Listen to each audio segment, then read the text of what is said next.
Good evening, everyone. My name is Janetta Canales, and tonight I will be presenting my phonological and phonemic awareness assignment. Phonological awareness is the ability to hear and recognize that orally spoken words are made up of smaller pieces of sound, such as syllables, onset initial sounds, rhyme, the blending ending chunk of a vowel, and phonemes. Manipulate, work, or play with these pieces of sound in a language. Before a child can learn how to read, they must be able to pay attention to the sound of spoken words.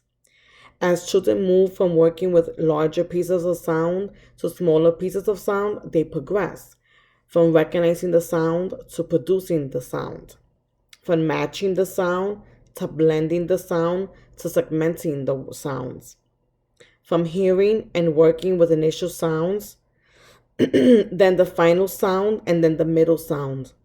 They also progress from learning with objects and pictures to learning through activities that are strictly oral, from using concrete objects such as Legos pieces, chips, or blocks to represent sounds to using letters to represent sounds. There are five components of phonological awareness: word awareness, rhyme awareness, syllable awareness, onset and rhyme awareness, and phonemic awareness. Excuse me. Word awareness is the understanding that sentences are made up of individual words.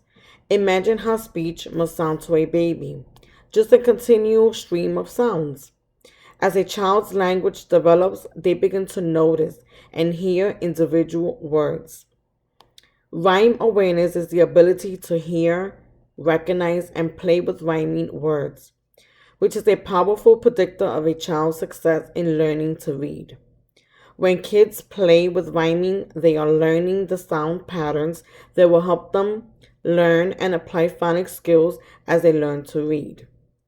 Syllable awareness is the understanding that words can be divided up into chunks of sound. A syllable is a chunk or a section of a word that has only one vowel sound. Sorry. Kids need to be able to hear and count how many syllables are in a word. For example, the word eat is one syllable. It has only one vowel sound, even though that sound is spelled with two vowels together. The same idea applies with house and rain. Onset rhyme awareness syllables can be broken down into smaller sections of sound.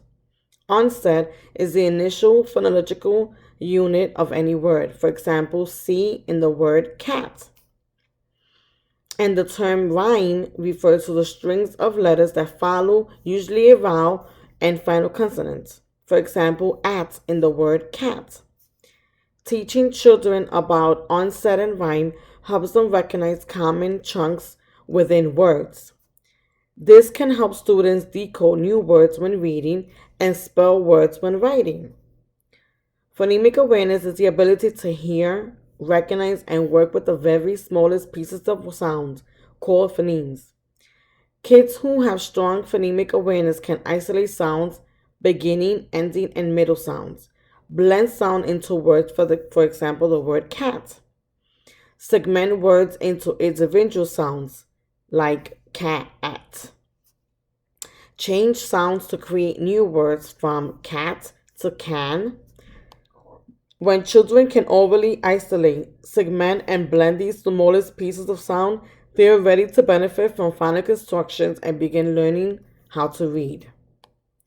Developing language and literacy skills begin at birth through everyday loving interactions, such as sharing books, telling stories, singing songs, and talking to one another. Adults, parents, grandparents, and teachers play a very important role in preparing young children for future school success and helping them become self confident and motivated learners. Reading, in particular, helps them understand how text works and positions them to increase their language and literacy skills throughout their lives. This early phase, before children are conventional readers, is called early literacy phase. These early literacy skills begin early on as young children learn, to use verbal and nonverbal communication patterns. including speech and sign language, to express themselves. Parents and other primary caregivers often understand these early attempts at communication best.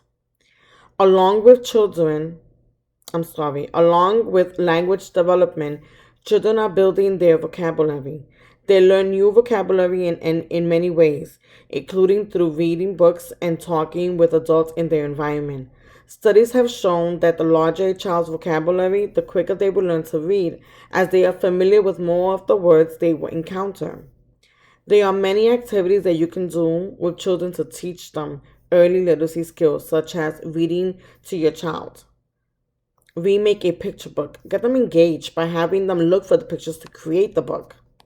Look at environmental prints, exposing them to the environment so they can learn about it. Play with magnetic letters. Make a rhyming box.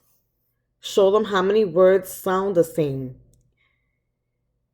Practice sequencing. Tell stories about pictures. Label common objects and play word games.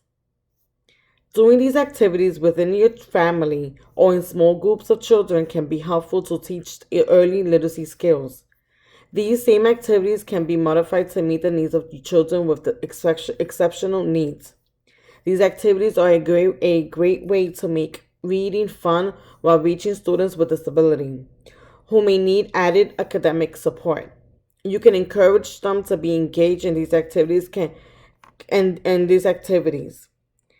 These activities can be done with one child or in a group. Regardless of a child's needs, children are first and foremost children, and best practices for young children are best practices for all young children. Regardless of their disability, their culture, and where they came from, every child has the ability to learn. They just learn differently and sometimes at different pace, at a different pace. Thank you so much for this opportunity in presenting my assignment.